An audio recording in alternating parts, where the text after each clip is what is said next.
Tráiler de refrigeración. ¿Están listos para esto?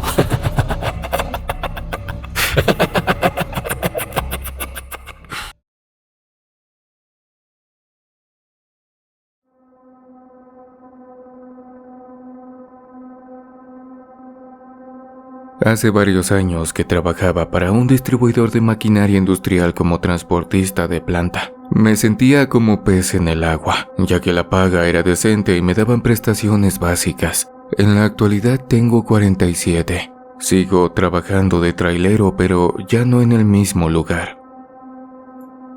Sucedió que una mañana nos encontrábamos con un tremendo desastre en la empresa. Las secretarias corrían de un lado a otro sin encontrar al jefe para que les firmara unos pedidos, y los choferes no podíamos salir sin el visto bueno de los de arriba.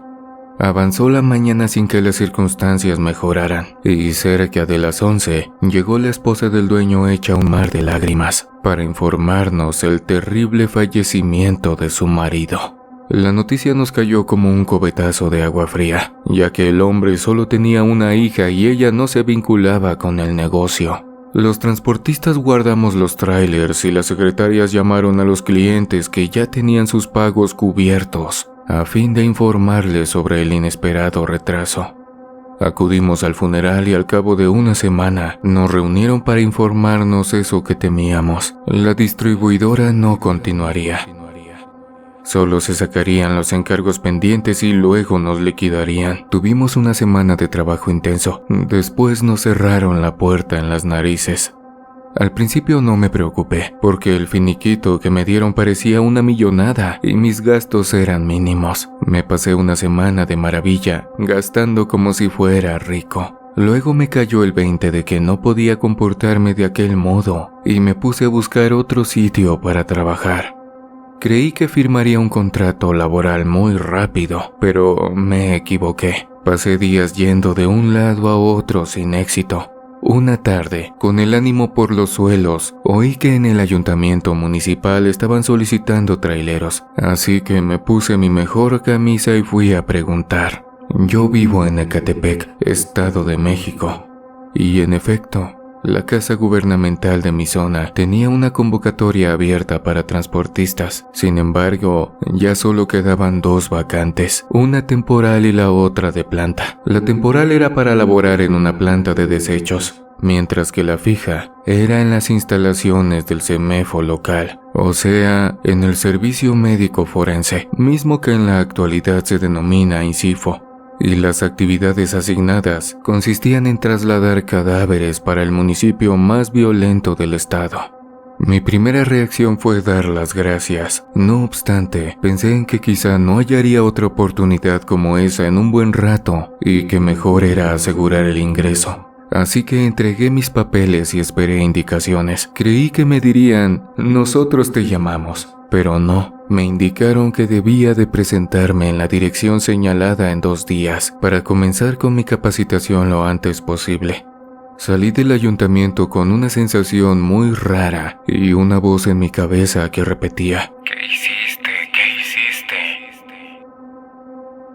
Bueno, lo que hice fue empezar a trabajar en algo donde jamás imaginé meterme. Debo decir que las cosas no fueron complicadas. Las actividades del lugar eran de lo más tranquilas, pero en cuanto se acercaban los últimos días del mes, el ritmo laboral se aceleraba, pues los cadáveres recibidos o almacenados eran trasladados a otro sitio con más espacio o llevados a otro sector, ya fuera para tratamiento especial como en el caso de restos con signos de alta violencia, o para encaminarlos a la fosa común u horno de cremación. Ese era el momento en el que yo debía de prestar mayores servicios y andar de un lado a otro con un tráiler de refrigeración cargado con restos humanos. Al principio la idea me ponía los pelos de punta, pero al paso de los meses me fui familiarizando y acostumbrando al ambiente. Además, yo no era el encargado de manipular los cuerpos.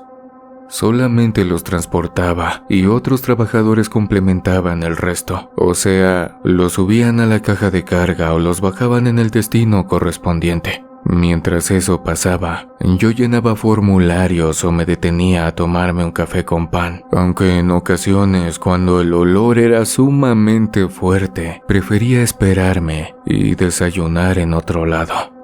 El tiempo transcurrió. Yo todavía no amaba mi trabajo, pero me sentía a gusto. El sueldo satisfacía a la perfección mis necesidades y me brindaba otros beneficios. Además del económico, por ejemplo, inscribí en el seguro social a mis papás para que siempre tuvieran un respaldo médico y usé las primeras prestaciones económicas para dar el enganche de un coche sencillo. Las cosas salieron mejor de lo que esperaba y eso me levantó mucho el ánimo, ya que, si les soy sincero, al principio me daba algo de pena decir que trabajaba como transportista de cadáveres en una morgue.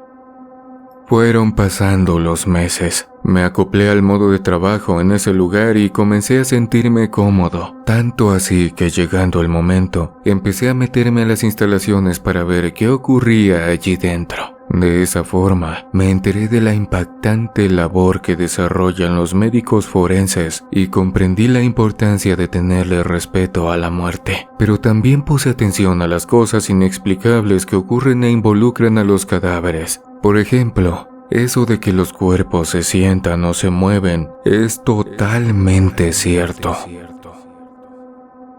Pero no ocurre debido a circunstancias paranormales ni diabólicas, sino a reflejos naturales, gases y cosas asociadas con el hecho de colgar los tenis. Por el lado de lo que no tiene explicación, hay eventos que pueden suceder en cualquier lugar, pero en un edificio dedicado al tratamiento de los muertos, ocurren mucho más. En cuanto me di cuenta de que nadie me impediría pasearme en los pasillos de la morgue, fui testigo de los ruidos que en ese sitio abundan.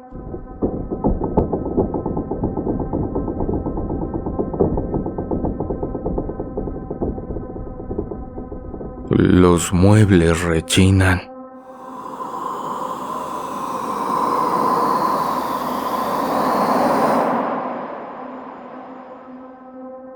De repente baja la temperatura sin explicación. Se caen o se mueven objetos y lo más extraño es que se oyen voces, quejidos o gritos.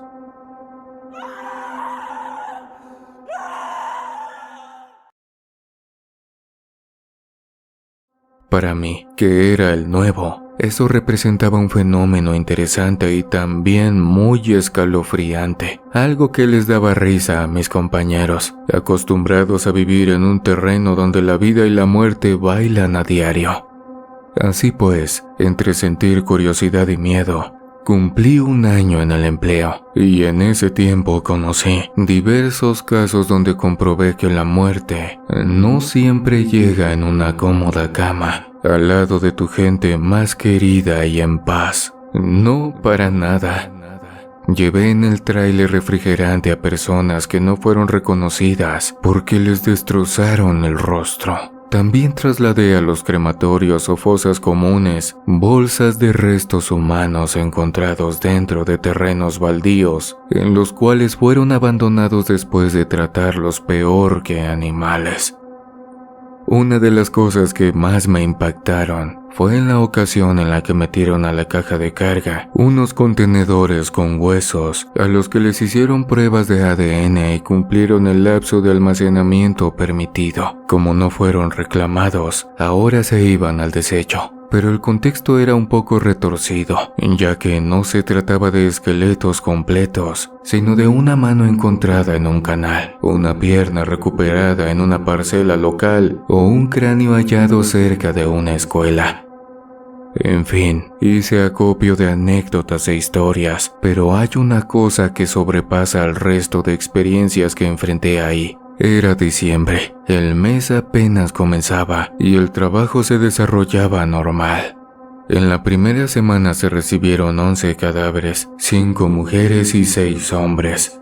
9 de los cuerpos ya habían sido reconocidos por sus familiares, pues se trataba de sucesos cotidianos, como ataques cardíacos que sorprendieron al difunto en la calle, atropellamientos o accidentes automovilísticos, y estaban en proceso de entrega. Los demás permanecían en los compartimientos del refrigerador, a la espera de sus parientes o de la orden para ser procesados.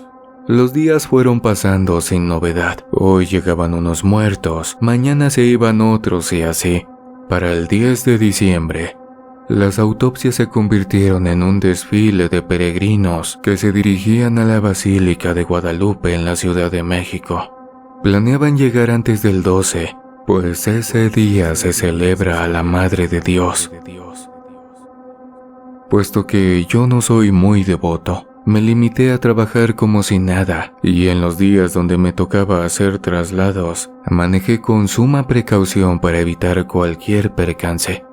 El 11 de diciembre terminé mi jornada. Estacioné el tráiler y me fui a casa. Apenas estaba llegando a la puerta cuando sonó mi celular, y resultó que era una llamada de la secretaria. Contesté y me informaron que debía regresar a las instalaciones lo más pronto posible, pues se necesitaba de mis servicios en calidad de urgente.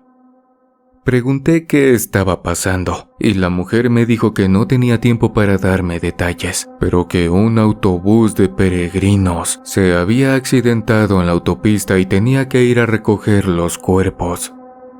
Ya ni entré a mi casa. Me di la vuelta y regresé por donde llegué. Me dio tristeza imaginar que aquella inocente gente salió de sus hogares con el corazón lleno de fe, y eso no fue suficiente para alejarlos de un destino tan lamentable. Qué irónica es la vida, pensé.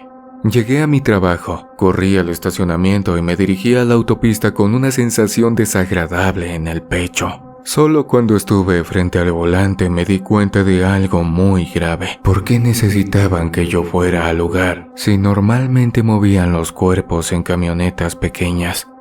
No quise apresurarme en las conclusiones, pero supe que se debía a la cantidad de muertos que dejó aquel suceso.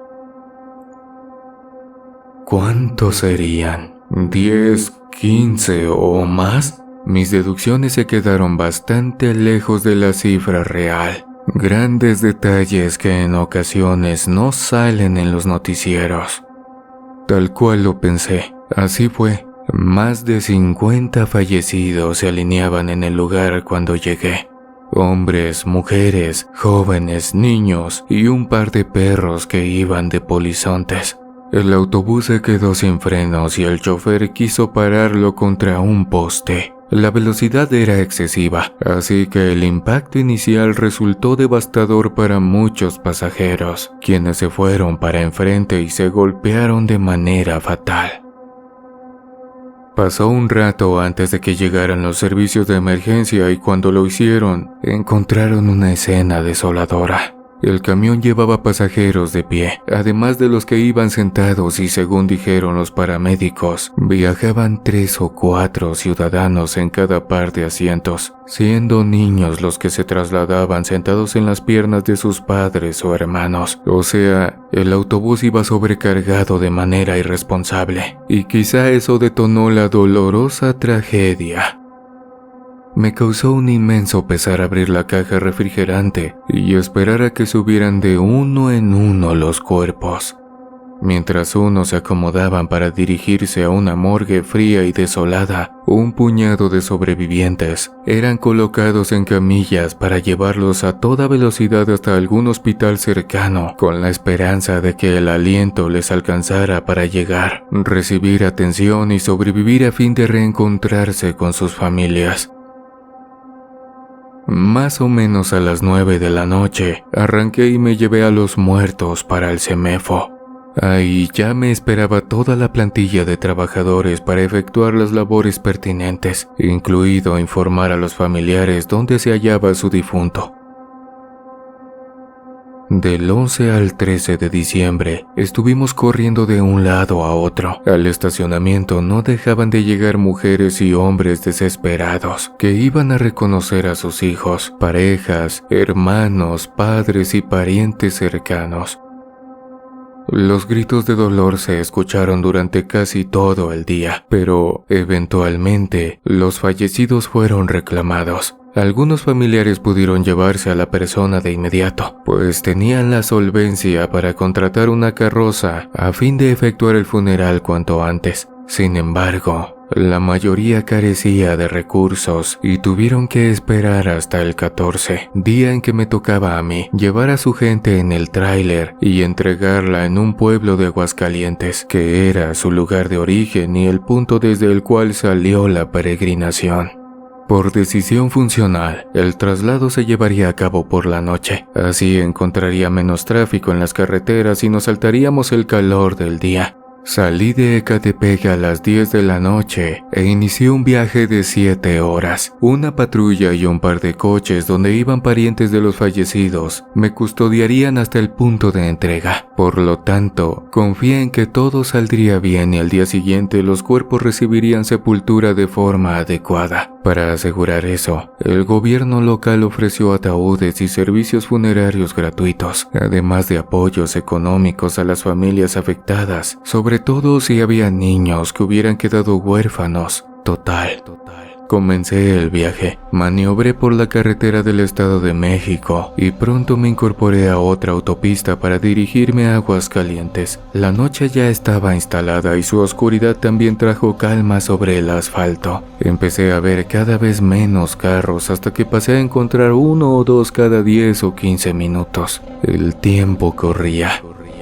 La distancia se acortaba, ya faltaba menos para llegar al lugar y eso me daba calma. Esa era la primera vez en que hacía un traslado tan lejano y con tantos cadáveres. El reloj marcaba las 2 de la mañana. Lo único que veía frente al tráiler eran rayas blancas que me indicaban hacia dónde debía de girar el volante y las señales que ponen al lado de la carretera. Curva a la izquierda en 500 metros. Reductores de velocidad a 300 metros. No estacionarse. Retorno a 200 metros. El ambiente se sentía fresco, pero no frío. En la cabina se escuchaba únicamente el ronroneo del motor.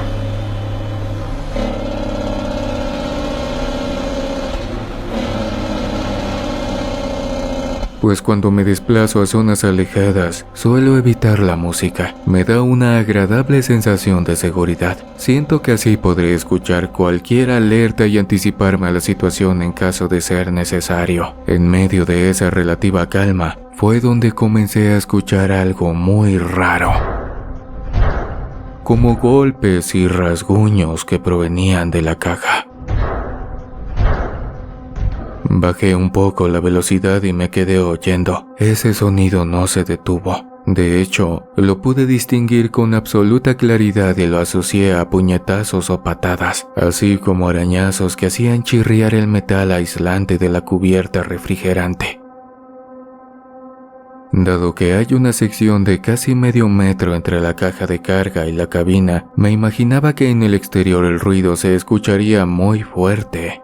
Con el transcurrir de los minutos, pude analizar la situación y determiné que los golpes, además de ser rítmicos, también eran numerosos, como si varias personas estuvieran generándolos. Al principio me sentí intrigado por el suceso, me parecía curioso y emocionante, pero de repente mi mente se puso en blanco. No me pregunté quién podría estar haciendo ruido dentro del tráiler ni nada, solo iba agarrando el volante, maniobrando con la palanca de cambios en plena tranquilidad. No obstante, el oficial de la patrulla se me acercó por la derecha y sonó su sirena.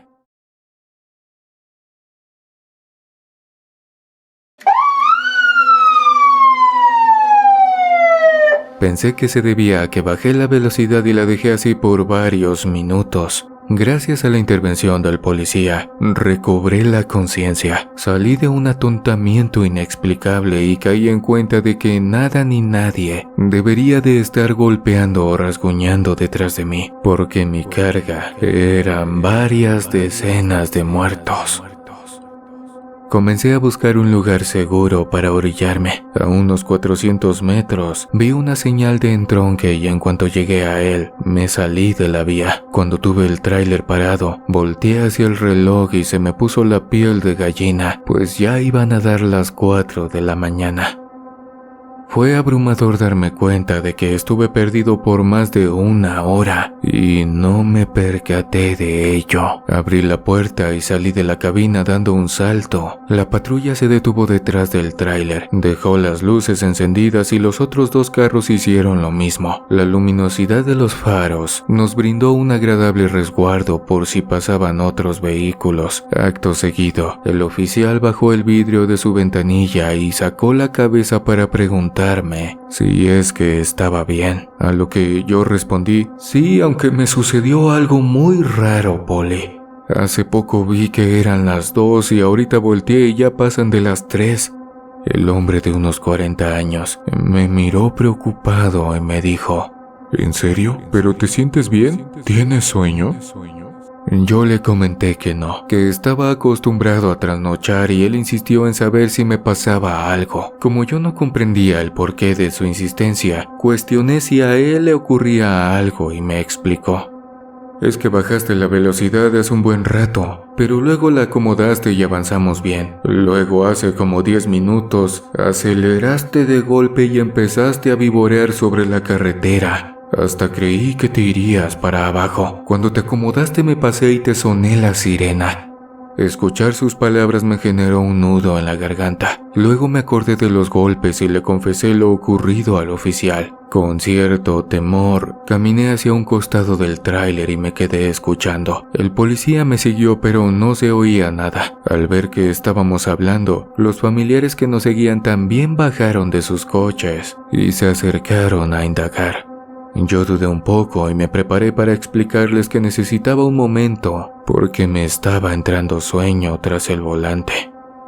Antes de que pudiera abrir la boca, en la caja refrigerante se escuchó un golpe que nos hizo saltar a todos. Los familiares me miraron con la boca abierta, al igual que el policía. Una mujer de unos 30 años se giró hacia mí y me preguntó qué había sido eso. Por segunda ocasión no logré decir nada, pues otro golpe resonó en el tráiler. ¿Hay alguien dentro? ¿Hay alguien dentro? ¿Hay alguien dentro? Volvió a cuestionar la dama. Luego completó: ¿hay alguien vivo allí? Esa idea nos desconcertó por completo, ya que era imposible. Pasaron 3 días desde el accidente. No podía llevar a alguien vivo. Abra las puertas, me ordenó el que parecía ser su esposo y yo, como en trance, volví a la cabina para agarrar las llaves. Marché hacia la parte trasera y sostuve las llaves al tiempo que mi mano temblaba. Por mi cabeza pasaban muchas cosas.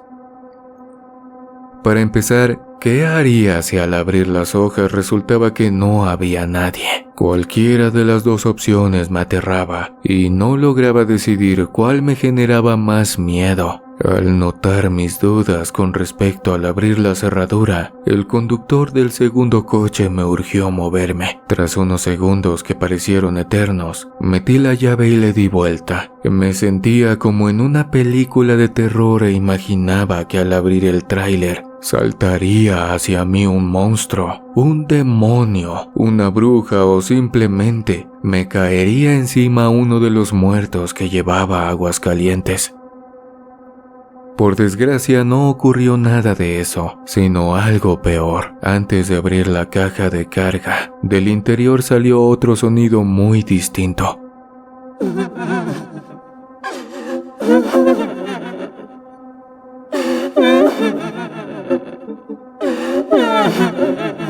Un doloroso llanto de mujer que nos heló la sangre. Me dieron ganas de llorar y solo me contuve porque también me espantó a niveles insospechados. La mujer que antes se puso de valiente y autoritaria se dio la vuelta para abrazar a su esposo. Los ojos se le llenaron de lágrimas y se le derramaron por las mejillas. El policía se quedó paralizado. Solo movía los ojos de un lado a otro Estaba buscando de dónde venía aquel sonido, pero yo lo sabía. Salía del contenedor.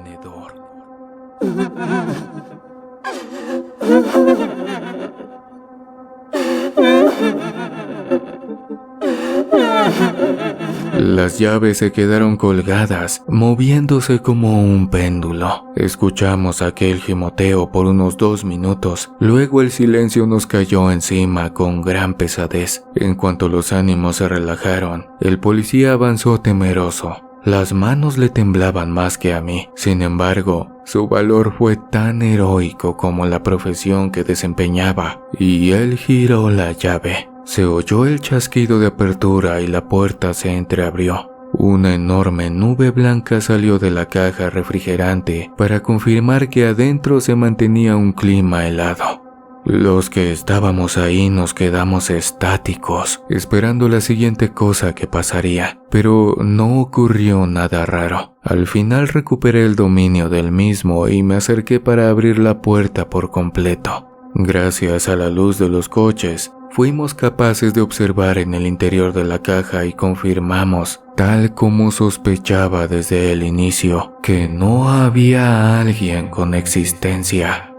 Las bolsas negras continuaban en el lugar donde las pusieron, así como los cuerpos que tenían dentro. Yo miré al oficial, él me devolvió la mirada y luego volteamos a ver a los familiares de los fallecidos. La mujer no paraba de llorar. Entre balbuceos dijo lo que el resto pensaba, pero no lográbamos pronunciar. Son ellos que no se quieren ir. A las 4:20 cerré la caja refrigerante y le pedí al grupo que reanudáramos la marcha, pues nos estábamos retrasando. Ante la situación, el oficial propuso que uno de los acompañantes del segundo carro se subiera conmigo para que no fuera solo, cosa que agradecí con ganas. En el asiento del copiloto se acomodó Marcial, un chico de 19 años que viajó junto con su hermano mayor para recuperar el cuerpo de su padre. Llevaba los ojos enrojecidos e inflamados, pero su compañía me brindó ánimo y valor para volver a la carretera. Una vez que nos reincorporamos a la autopista, el viaje se desarrolló con calma. A las 6:30 de la mañana entramos a Aguascalientes y 1 hora después llegué a una explanada donde nos esperaba una muchedumbre con ramos de flores blancas y muchas coronas fúnebres. En cuanto me estacioné se acercó un pelotón de empleados funerarios públicos y privados, reunidos para la triste ocasión, y empezaron con las labores de entrega. Fueron instruidos para llevar a cabo la actividad en tiempo récord y tenía los expedientes completos para cotejar los cuerpos, su identidad y la de sus familiares. Un rato después, llegaron 2 camiones de volteo en los que iban acomodados los ataúdes donados por el gobierno local, y vi con asombro la manera en que se desperdigaron los cajones. Unos se alejaban encima de camionetas de carga, otros sobre coches familiares, unos cuantos se iban cargados sobre los hombros de los familiares y muy pocos eran recibidos por carrozas fúnebres. No a todos les correspondía el entierro en el mismo cementerio, así que tras recibir a su familiar, la gente agarró camino y se encargó del resto. Además, algunos fallecidos serían cremados y urgía efectuar un velatorio antes de llevarlos al lugar donde se convertirían en cenizas. El tráiler quedó vacío a las 3 de la tarde y en ese momento me comuniqué a mi trabajo para avisar que mi labor estaba terminada. Me dijeron que me quedara esa noche en el lugar para descansar y no me hice del rogar. Renté una habitación en un hotel de paso, pedí comida, me bañé y me relajé. Pero también me acordé de lo que vivía en la madrugada. Así que cerré los ojos, junté las manos y le pedí a Dios por el alma de los peregrinos. Regresé a primera hora del día siguiente. Cuando llegué a la sede forense del Estado de México, estacioné el tráiler, entré a las instalaciones y me dirigí a las oficinas de recursos humanos para presentar mi renuncia.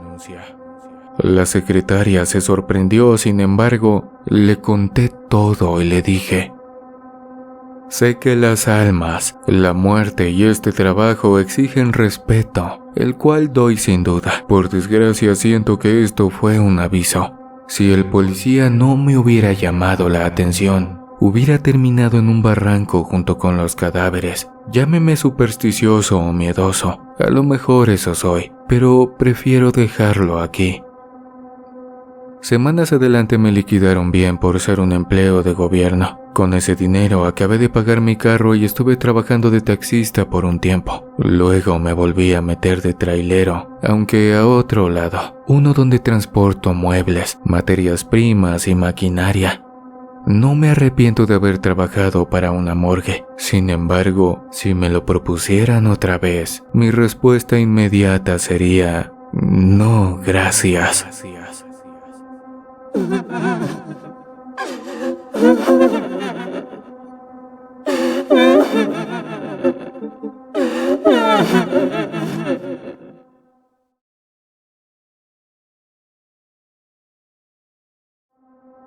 Queridos amigos, muchas gracias por llegar hasta el final de esta emisión. No olvides suscribirte y activar la campanita en todas las notificaciones para no perderte de ninguna de las historias de terror que subimos todas las semanas. Recuerda que en los comentarios me puedes decir qué te pareció este episodio, opiniones, sugerencias, temas de los cuales quieres que hablemos, o saludarnos mutuamente. Y si las historias de terror de traileros te han gustado, agradecería mucho que me compartieras con todos tus amigos, los cuales también disfrutan de los relatos de terror. Les mando un fuerte abrazo lleno de bendiciones, que tengan una excelente noche.